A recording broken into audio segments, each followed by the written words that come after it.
teachers, this is my second video on online virtual lectures. I have been interacting with lots of teachers and faculty members, and there is always a question that how to keep students engaged in the online lectures, because keeping students engaged has been a challenging issue for teachers while in physical classrooms as well. Now we know that a class is always having diversity. Some students are very studious, some students are not that studious, they are rather fun-loving. So the class is diverse, but as a teacher, it's our responsibility to ensure inclusivity. And inclusivity means that we must ensure that all the students of the class are having good learning, and we are not leaving a section of the students without the outcome that we designed for the learning. So how to keep students engaged? Now there are certain ways using which even in online virtual lectures you can keep the students engaged in your lectures and can ensure that delivery of knowledge which you are intending in your lecture is nicely effected. So what are the various ways? The first method is, or the first tip is, to ensure that you make a first connect with the student group before your first lecture. It can be a small video. You can create a 30 seconds, 1 minute introduction video and can share with the students through email or through WhatsApp group that this is me, this is my personality, this is how I'm going to speak, teach you in the class, and this will create some initial bond between the teacher and the students. Then comes, the second thing, while you are delivering your first lecture, you should very clearly set the rules of the lecture. The rules will be that no student should be having this camera off. Each student should be having the camera on. They all should be visible during the lecture. Second is, they should be clearly told that they are not going to use any other device. It means they are not allowed to use any other mobile phone or any other electronic device, maybe a speaker or something, to disturb the lecture. There should be only one device. It can be a tablet, it can be a mobile phone. They should not be using television or watching any other electronic medium. They should not be having Netflix on the computer or Netflix on or other social media sites on their mobile phone or pad. There should be only one interface between teacher and the students. That should be clearly told to them. Then next would be, you must tell them that they should not be lying on the couch, they should not be lying on the bed, or they should not be sitting in the car. They should be sitting on a chair or on a sofa and attending the lecture. So these rules should be very clearly told in the beginning itself. Then comes, next is, when they are in virtual mode, they are missing the interaction with their peer group. So you should create certain breakout small groups. Now in Zoom we have this breakout groups sessions. So you can divide your class into small groups as you do in your physical class, and those small groups can be given certain activities, a peer group activity which they will be doing themselves. And in Zoom or in other video platforms also, this facility is available to the teacher that he can jump in, he can go into those breakout rooms and can see whether the students are utilizing their time constructively or they are wasting their time in those breakout rooms. So this is the responsibility of the teacher, to go to those various rooms and find out whether they are utilizing their time in the intended way.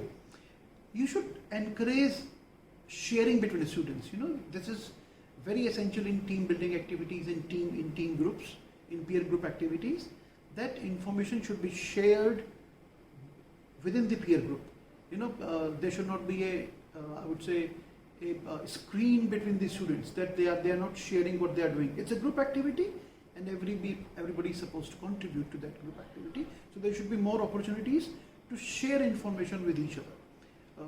Rather than giving individual projects, try to give group projects. If you are giving group projects, group presentations, then the group will also pressurize the student to be present during the lecture, and he won't be able to miss out or go away from the lecture. Then comes, you should also have a concrete office hour. Every teacher should provide one hour kind of office hour, that during this period, any of the students having any issue, any problem, any difficulty, can contact the teacher during that office hour. And it can be a kind of a solution or problem solving kind of session, which can be on WhatsApp, which can be on Zoom. The advantage is that some of the students in the class, when all other students are available, might not be very confident in asking their question, raising their doubts.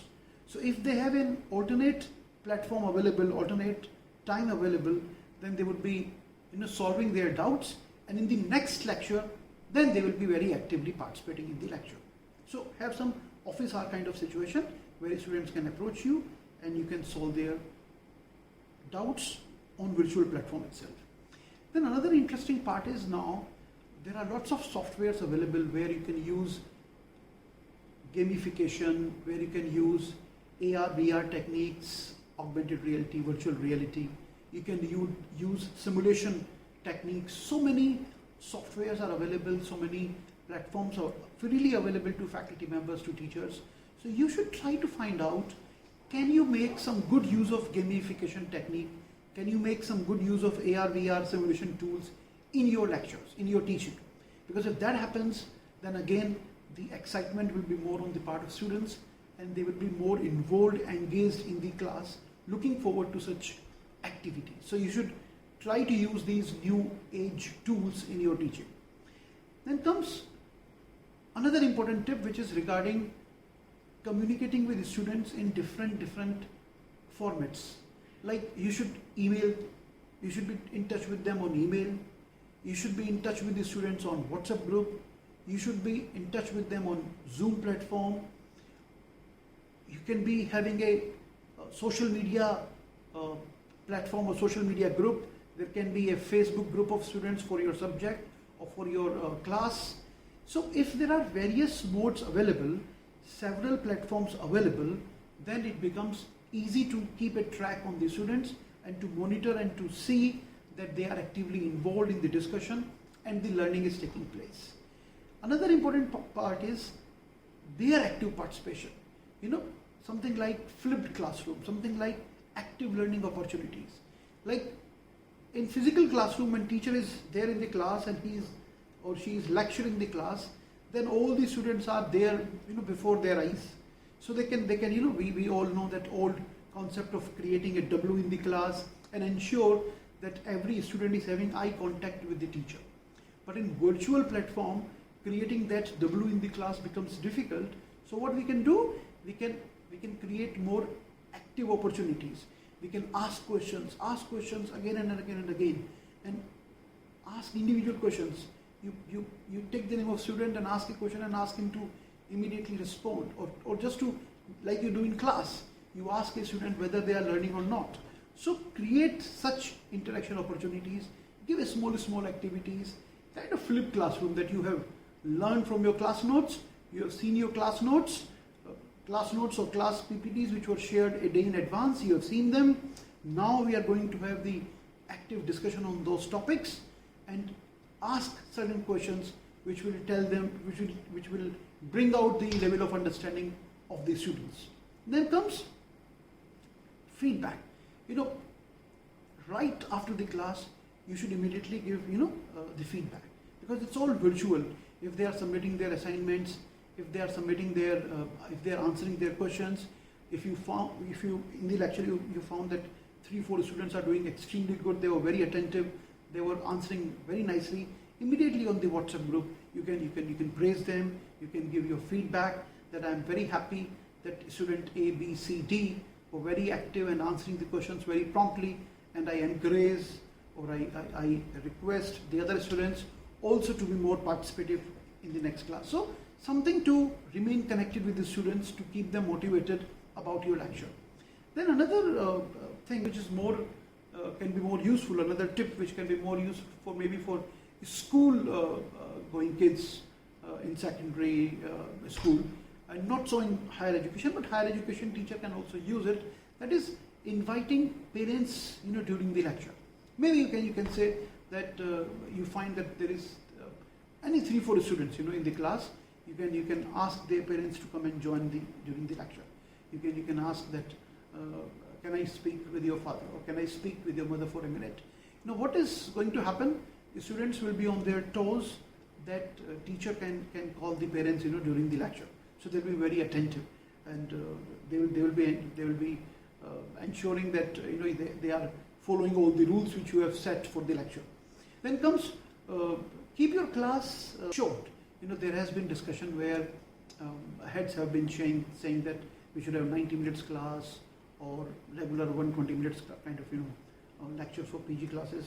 But I personally believe that virtual lecture should be short duration, crisp class, 45 minutes, 40 minutes, 1 hour at the max, not longer than 60 minutes. Why these crisp classes? Because it's a challenge for faculty members to conduct more than a 60 minutes class, more than 45 minutes class. And also it's a challenge for the students, because faculty is taking 3-4 lectures a day. Likewise, the students are also going through 5-6 lectures a day. So the I would say challenge to attend these lectures, or challenge to deliver these lectures, is equally there. Challenges to teachers also, challenges for the students also. The most important point is that there should be a very positive emotional environment in the virtual lecture. Every student should feel connected with the teacher should feel connected with the students, and the students should feel connected with each other. I'm quite confident that if you use these tips and tricks in your lectures, then student engagement will be of a very high degree, and no less than what you had in your regular physical classrooms. These points have been covered in the chapter number 3 of my book, Paper to Screen, which is now available in hard copy as well as in soft copy. Thank you very much for watching this video, and I request you to subscribe to my channel and press the bell icon. Thank you so much.